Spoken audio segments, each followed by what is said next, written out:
presentará Javier Rellán Calero, ingeniero técnico superior de telecomunicaciones por la Universidad Politécnica de Madrid, especializado en electrónica y equipos. Desde 2014 trabaja en el Centro de Conservación y Restauración de Filmoteca Española como responsable del Laboratorio de Imagen y Sistemas Digitales, desempeñando tareas relacionadas con la digitalización de imagen y sonido de materiales fotoquímicos, tanto nitrato como acetato.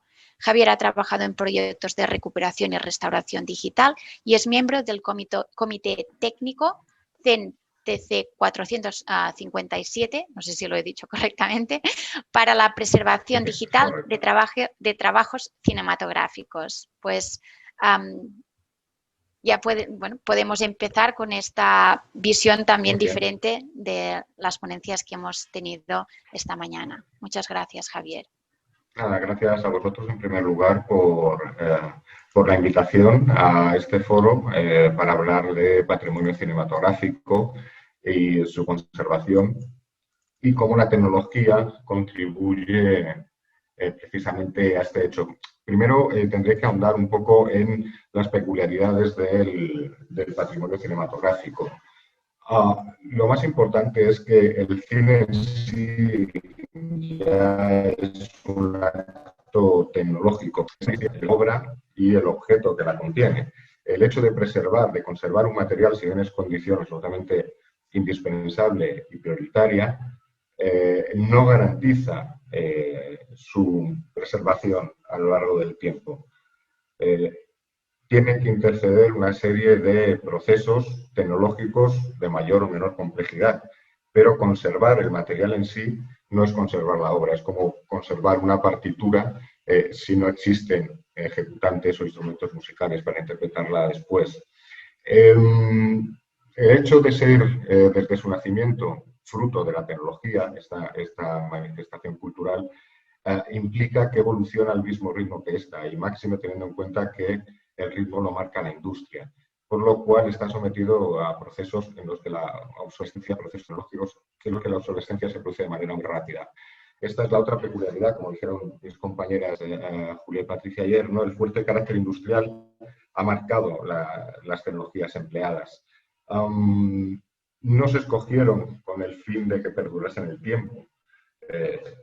El único interés que había era que perdurase durante el ciclo de vida comercial. Tal es así que, bueno, ayer hablaron de los primeros materiales de nitrato de celulosa, que eran altamente inflamables, es que incluso por ley había que destruirlos por el peligro que era su almacenamiento, por lo cual son auténticas joyas. El reconocimiento como patrimonio cultural no es del todo completo frente a otras manifestaciones artísticas, a lo mejor por el carácter popular y de entretenimiento que ha tenido, ¿no? Pero es, desde luego, un testigo no solo en lo relativo a obras de ficción, sino también hay que considerar las obras documentales, el cine amateur, en definitiva. Es una captura de momentos de nuestra historia más reciente de un valor incalculable.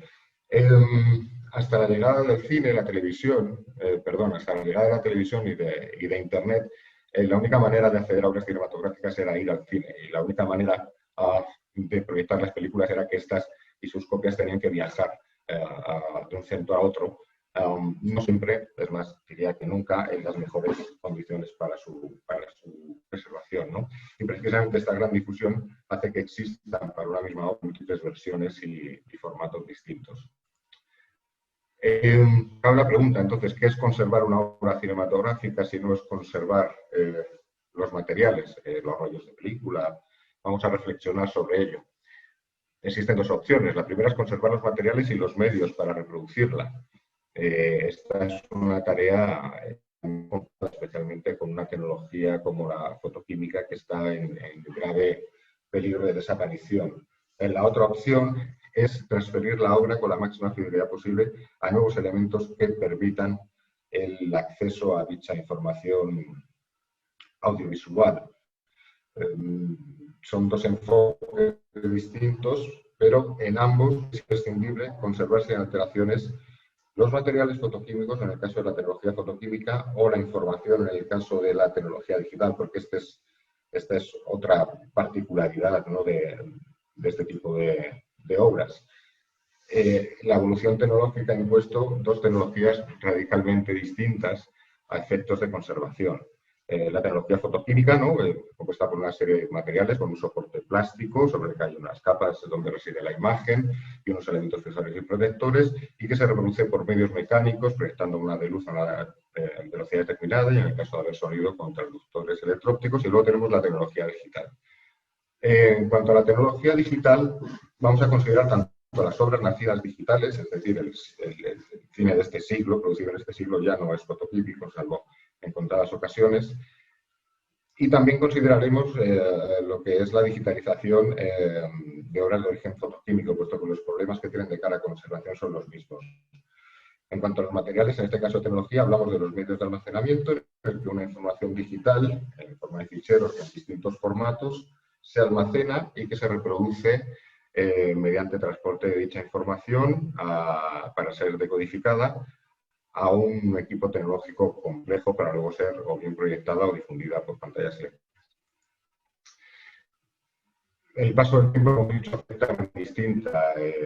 Ayer ya hablaron de algunos de los efectos sobre los materiales fotoquímicos, así que no voy a extenderme mucho, pero bueno, el soporte que sirve para transportar esas imágenes a la haz de luz para ser producidas o realizar una copia o un escaneado, tiene una serie de propiedades que se ven alteradas con el paso del tiempo. La estabilidad dimensional hace que se deforme, el fenómeno de la contracción, las perforaciones se hacen, su distancia varía, se hace de menor tamaño, ya no puede pasar por rodillos dentados, o también altera su resistencia a tracción, que debe ser elevada para evitar roturas, que luego suponen el realizar empalmes, añadiendo materiales que a su vez pueden complicar la conservación del material original. Tienen que también ser suficientemente rígidos como para no deformar la imagen y permitir su arrastre, pero a la vez flexibles para poder pasar por todo el sistema de rodillos con esas curvas tan cerradas. La pérdida de rigidez y de flexibilidad pues, puede producir roturas, como vemos aquí, de todo este lado de las perforaciones o incluso de fragmentos enteros de fotograma. La transparencia también se ve alterada por la aparición de depósitos, de manchas de suciedad, etc. Y luego las capas sensibles, que realmente son las responsables de la imagen y del color, que en su degradación pues los efectos son múltiples, ¿no? Aquí vemos, por ejemplo, lo que es un degradado de color, como ha virado al magenta. Aquí la aparición de alteraciones biológicas sobre la emulsión, sobre las gelatinas, como las capas de imagen se han visto rayadas también por el uso, por el paso por proyectores. Aquí un desprendimiento de la emulsión con respecto al soporte, o aquí marcas en este caso afortunadamente, estos son marcas de proyeccionista. Las películas se proyectan con dos proyectores y algunos, los más viejos, no van a recordar, en los cines de barrio, las marquitas que aparecían en la esquina, así un momento eso le indicaba al proyeccionista que tenía que cambiar de rollo. Bueno, eso lo marcaban sobre la propia película y a veces no tenían esta delicadeza, sino con un punzón rayaban la emulsión o directamente hacían un agujero. ¿Cómo evitar que se llegue a este estado en los materiales fotoquímicos, independientemente de cuál sea el soporte o que sean negativos, positivos, copias y demás? Siempre jugamos con establecer unos determinados parámetros de temperatura, de humedad, de pureza del aire, de estabilidad ambiental, es decir, que no sufran variaciones bruscas. Y yo he añadido con respecto a lo que comentaron ayer mis compañeras, la estabilidad mecánica. La mejor manera de conservar un material es no tocarlo, pero claro, si no lo tocamos, ¿cómo accedemos a su contenido? El paso del tiempo afecta de manera bien distinta a la tecnología digital. El soporte fotoquímico en condiciones de mantenimiento ideal puede perdurar entre 100 años o 500 años. Esos 100 años ya han pasado para las primeras obras del cine, hay que tenerlo presente, y se ven muy afectadas ya. Y también está empezando a afectar a obras de los 50, el síndrome de degradación acética puede ser muy importante, el denominado síndrome del vinagre. Y en la tecnología digital lo que ocurre es que los soportes de almacenamiento no duran tanto, directamente no te pueden garantizar vida más de 5 años en el caso de un disco duro magnético, 20 años en el caso de una cinta LTO, pero siempre hablamos de periodos de vida muy cortos del dispositivo de almacenamiento donde están los datos que nos interesan. La solución es ir copiando. ir copiando, ir migrando, ir cambiando de discos duros o a nuevos tipos de soporte, en el caso tradicional, y se está intentando paliar esa falta de vida experimentando con almacenar información digital sobre soporte fotoquímico o de poliéster, que es muy duradero, con inscripciones con láser sobre acero, con memorias de cuarzo tridimensionales, o el caso, para mí más espectacular, que esto ya lo hizo Technicolor por Harvard en 2016, que fue capaz de codificar en ADN artificial 1 millón de copias de viaje a la Luna en un vial como de 1 centímetro. Y como veis, con unas perspectivas de conservación muy altas, incluso llegaron a hacerlo sobre ADN biológico. Pero fijaos que siempre estoy hablando de datos frente a información. Yo puedo conservar todos esos ceros y esos unos, que no deja de ser un lenguaje con símbolo, que el mismo sentido que se lo da el formato a la hora de convertir esos datos en información. Es un caso parecido al de los jeroglíficos. Pues aquí tenemos los jeroglíficos, pudimos acceder a ellos, vimos sus representaciones, pero no tenemos ni idea de su significado. Podríamos acceder a la información que contienen. Ese es el otro reto, cómo acceder a esa información, cómo recuperar los datos, cómo hacerlos comprensibles y que ese conjunto de ceros y unos resulte en una imagen o en un sonido. Con multitud de equipos, con lectores, proyectores, etcétera. ¿A quién no le ha ocurrido que quien tiene el cable para conectar no, pues va con un micro USB, ¿no? Pues ahora ya ni siquiera hay DVS en los portátiles, en fin, todos tenemos ejemplos cercanos de, sin ir más lejos, colecciones de cassettes, que dime tú dónde vas a escuchar, ¿no? Y además necesitamos un software, necesitamos sistemas operativos, necesitamos los aplicativos para reproducir este tipo de ficheros, los drivers adecuados, los códecs. A todos nos ha pasado intentar reproducir una película en VLC o en algún otro software y te dice, falta el códec. Bueno, pues imaginaos el problema que esto supone, ¿no? ¿Cuál es la solución? La solución es la transcodificación constante. Es decir, yo tengo constancia de que además los formatos están condenados a la obsolescencia rápida. La tecnología, la ciencia, la industria no para de investigar para sacar nuevos formatos y mejores, y por supuesto los antiguos van a caer en desuso. Vivimos en lo que algunos denominan la edad oscura digital. Se genera mucha información, pero la preocupación por acceder a ella está empezando a aparecer ahora, ¿no? Se teme que mucha parte de este conocimiento que se está generando se puede perder irremisiblemente, precisamente por el propio avance tecnológico, ¿no? Entonces, como en el ejemplo anterior, hasta que no hubo la piedra Rosetta, donde había traducciones consecutivas, sucesivas, de esos jeroglíficos, que no pudimos acceder al mensaje. Esa es la idea, ¿no? Hay que dejar no solo todas las versiones de esos ficheros que se han ido transcodificando, sino registro de cómo se ha producido esa transcodificación. Esto es, metadatos que tienen que acompañar a los datos. De este modo, la información que tenemos que preservar son los datos, esas ceros y unos generados en ese momento para representar esa obra, más todos los metadatos que permitan su conservación. Esto incluye los datos de catalogación y de conservación, datos técnicos sobre el tipo de formato, resolución, espacio de color, profundidad de bit, etcétera, de integridad, cuándo ha sido chequeado, cuál ha sido el resultado de ese check-in, sigue siendo íntegro, sigue siendo el mismo objeto o no, si ha sufrido ya una transformación, de dónde procede, cómo se ha realizado esa transformación, etcétera. Uno de los trabajos que estamos haciendo en Biblioteca Española es en el Comité Técnico para la definición del estándar de ANOR. Se está tratando de definir un estándar, ahora mismo se está trabajando en ello, de cómo debe ser ese paquete de información que metamos a nuestro sistema de preservación, lo que se ha denominado el CPPP, y de manera concreta para obras cinematográficas, definir qué tipos de formatos, qué información debe acompañarlos, qué metadatos y en qué estructura. ¿Para qué? Para luego ese paquete guardarlo en un sistema de preservación para el que tampoco existen estándares.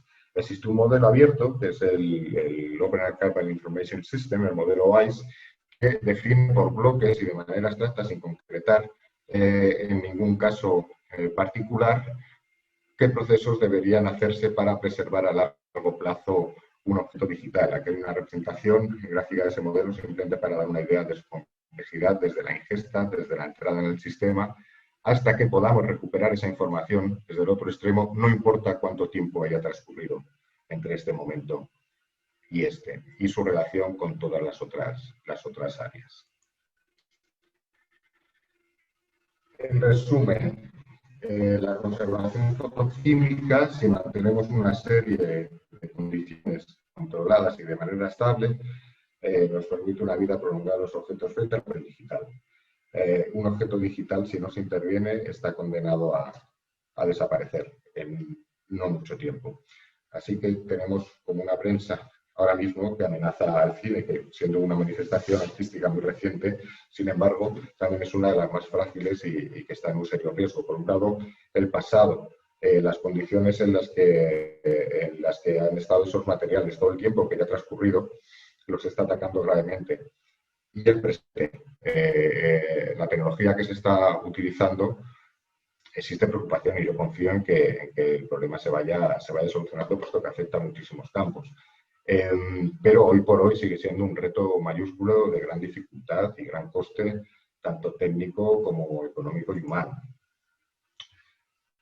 Ahora vamos a ver, para mejor, ¿no?, cómo esta tecnología digital, que además es inevitable porque es la que nos ha tocado vivir, cómo puede contribuir a la conservación de obras cinematográficas. En primer lugar, a mi juicio, no es una opción. La tecnología es una obligación. Está desapareciendo la tecnología fotoquímica, están desapareciendo los equipos para reproducir película, para copiar película, los fabricantes de película en sí mismos, los técnicos, los conocimientos adecuados. En resumen, es una tecnología que está desapareciendo y que, en caso de subsistir, tan solo harían recursos o muy de pequeño tamaño y de pequeño alcance, como pueden ser las bibliotecas u otro tipo de archivos, ¿no? Afortunadamente, las nuevas tecnologías nos permiten capturar las imágenes de alta calidad y siempre es preferible tener una representación de una obra, como podría ser una digitalización, que la desaparición total de la misma, ¿no? A su vez nos ofrece potentes herramientas de restauración de la imagen, como veremos algún ejemplo a continuación, quizá demasiado potentes. Podemos hacer con la imagen prácticamente lo que queramos. Ahí es donde hay que establecer una serie de límites a ese tipo de trabajo y controlar la herramienta. Lo bueno es que disponemos de ella, ¿no? Por eso,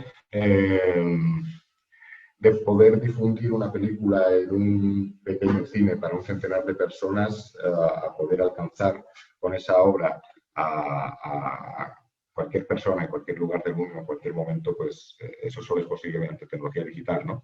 Y por supuesto la principal contribución es que una vez que yo he realizado la digitalización no tengo necesidad de recurrir al objeto nuevamente, porque cualquier reproducción del objeto compromete su conservación. Vamos a unos ejemplos de la calidad que puede ofrecer una digitalización. Esta es una digitalización 4K de un negativo nitrato de la película Frivolina del 26, que se hizo una restauración en el 99 para reconstruir los colores que tenía fruto de una investigación. Y bueno, el caso es que había que hacer varias generaciones de materiales fotoquímicos para llegar a la copia final, en la que he quitado el color para comparar un poco la calidad de la imagen en sí misma. Esto es una tercera generación y una foto de una foto, por así decirlo y simplificando mucho, por procedimientos fotoquímicos implica una pérdida de calidad, ¿no? Vamos a ver, en esta película, este es un fotograma con teñido más virados, que confiere dos colores distintos, tal y como se logró recrear en 1999 por el procedimiento de Desmetcolor en una restauración bajo la supervisión de Luciano Berriatúa, que 20 años más tarde supervisó la restauración digital. Una vez que digitalizamos el negativo acetato del que partió la suya, empezamos a trabajar sobre los colores para acercarnos a lo más posible a cómo debían ser esos colores originariamente. y como se ve el resultado es mucho más cercano y más preciso que el que se logró fotoquímicamente.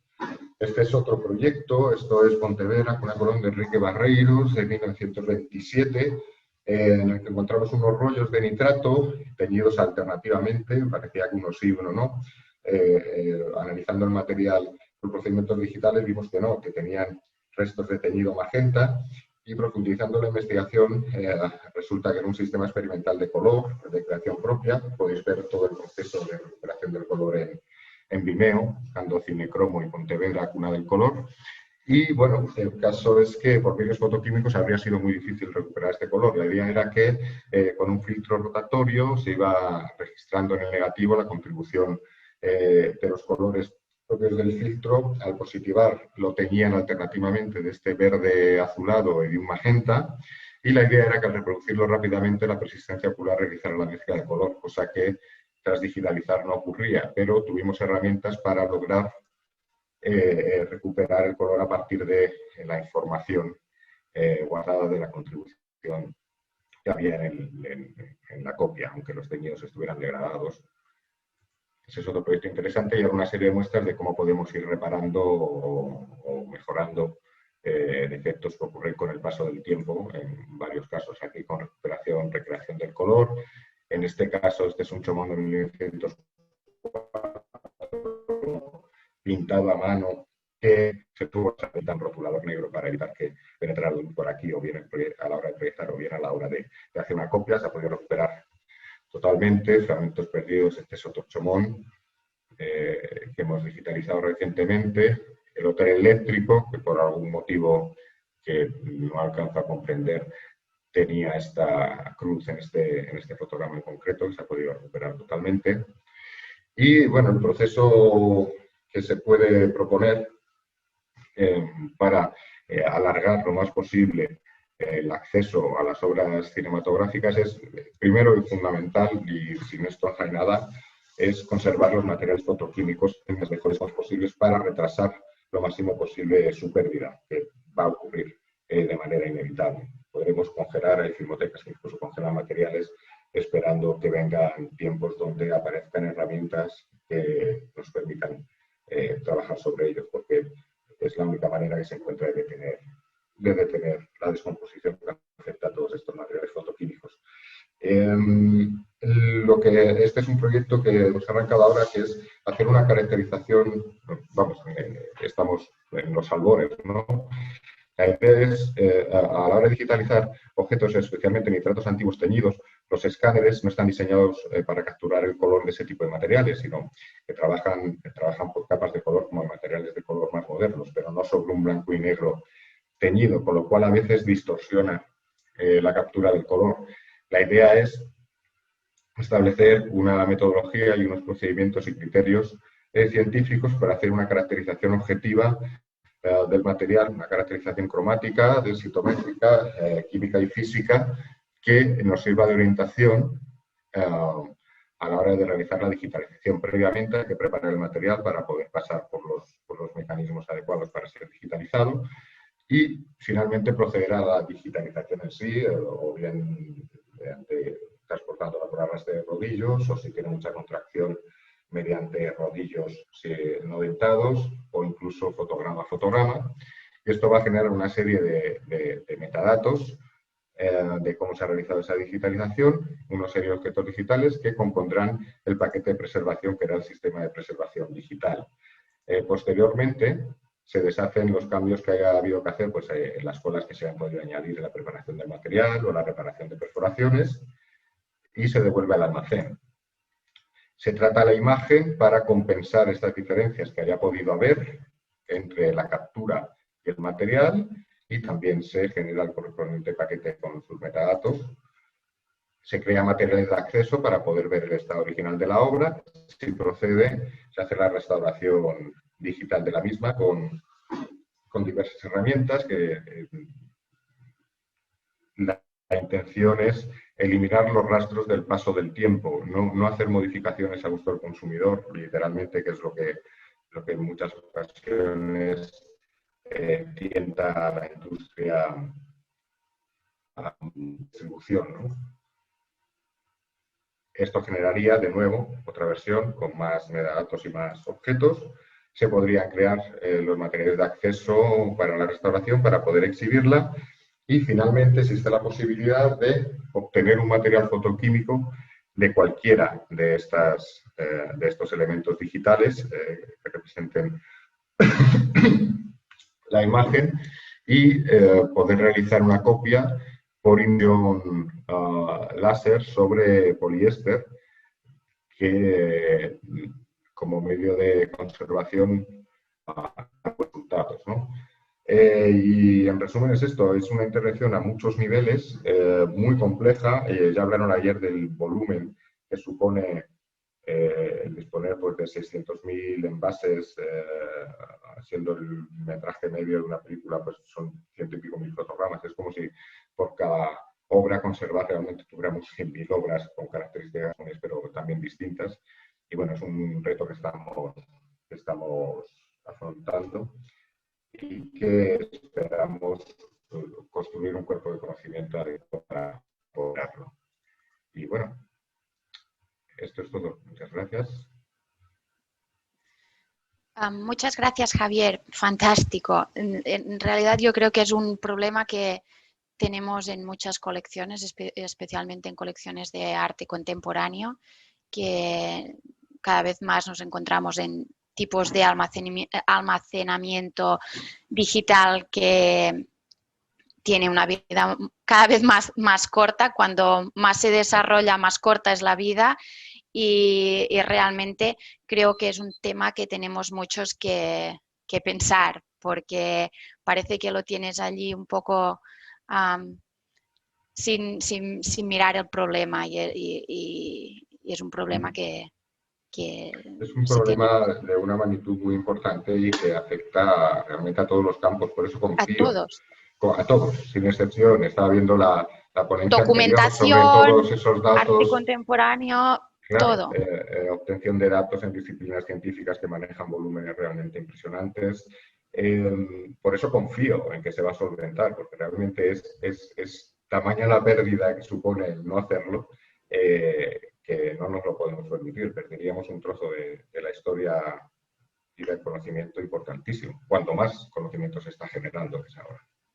Y yo creo que por eso también es importante presentaciones como la tuya, que nos hacen tomar conciencia de la problemática, porque que no la tengas hoy no quiere decir que mañana por la mañana no la tengas. Es un Esa es la problema. parte, yo creo que es la primera parte que hay que vencer, ¿no? Para solucionar un problema, lo primero que tienes que saber es que lo tienes, si no difícilmente vas a poder enfrentarte a ello, ¿no?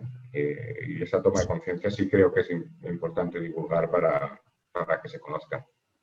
Porque uno no piensa en ello hasta que no puede acceder. Sí, no te va a pasar a ti, es como a ti no te va a pasar hasta que te pasa, sí. Tenemos un par de preguntas. La primera es, ¿los almacenamientos de cristal de cuarzo se utilizan? ¿Ponía para siempre Hasta salvo donde... rotura? Sí, bueno, eso es investigando. Nosotros realmente no utilizamos ese almacenamiento. Son tipos de almacenamiento experimental que yo no he conocido a nivel práctico y que en cualquier caso no solventan el problema, ¿no? La otra cara del problema era el formato, era lo que comentaba, ¿no? La obsolescencia del formato es un problema muy importante. Yo creo que es más importante que el de conservar los datos, ¿no? El de conservar la información binaria propiamente dicha. Se puede solventar. Ya digo que la opción está de sobre soporte fotoquímico, utilizar distintas escalas de grises para esa información digital, realmente le da una longevidad importante. Pero, ¿qué significa dentro de 50 o de 60 años? Para mí ese es el gran problema. Perfecto. El otro creo que tendrá solución antes. ¿Tenéis alguna base de datos de, por ejemplo, los materiales, los tintes que se utilizan para tener idea de, si analizas y encuentras restos de este tinte, saber cómo potencialmente era esta pieza de origen? Claro, eso es precisamente una de las partes importantes de ese bloque que comentaba en la última parte de la exposición de caracterización del material. Esa es una de de las intenciones principales junto con conservación, porque al final la parte digital y de conservación no es que estén condenadas a entenderse, es que se necesitan si queremos hacer bien las cosas los dos, ¿no? Entonces, una de las ideas es, una vez que se determine cómo caracterizar adecuadamente un material fotoquímico o cinematográfico, una de las primeras ideas que surgen de ahí precisamente es eso, el recrear los tintes de la época para caracterizarlos y una vez sean detectados ya poder intervenir digitalmente para restablecer el color original, porque realmente el único testigo que tenemos, y además es eso, era un proceso bastante artesanal. En cualquier caso, hay copias teñidas de distintas maneras y según los tiempos de inversión o cómo hayas hecho el tinte hay variaciones, pero es decir, es muy difícil tener un rigor científico absoluto. Pero si logramos analizar esa composición, si logramos volver a crear ese mismo tinte y caracterizarlo cromáticamente, no habrá subjetividad posible. Ese sería el color. Otra cosa es cómo sería ese color al ser proyectado. Y según qué luz, que esa es otra parte interesante, que es caracterizar la luz de proyectores de distintas épocas para intentar recrear digitalmente cómo sería ese nitrato proyectado con un equipo de proyección de carbono o con uno de arco voltaico. Esa es otra parte muy interesante, ¿no? El poder ver de la manera más próxima a cómo sería en la época esas obras, ¿no? Que es un poco también lo que nos encontramos con el arte contemporáneo. Los cambios de bombillas, de luces, que representa esto con la visión final de la obra, pues con esto sería exactamente lo mismo. Muy interesante, podríamos yo creo estar aquí debatiendo y hablando mucho tiempo, pero vamos un poco justo de tiempo. De nuevo, muchas gracias a Javier Reyán por su presentación y a todos los ponentes de esta mañana y agradecer a todos los participantes y las preguntas que han ido haciendo.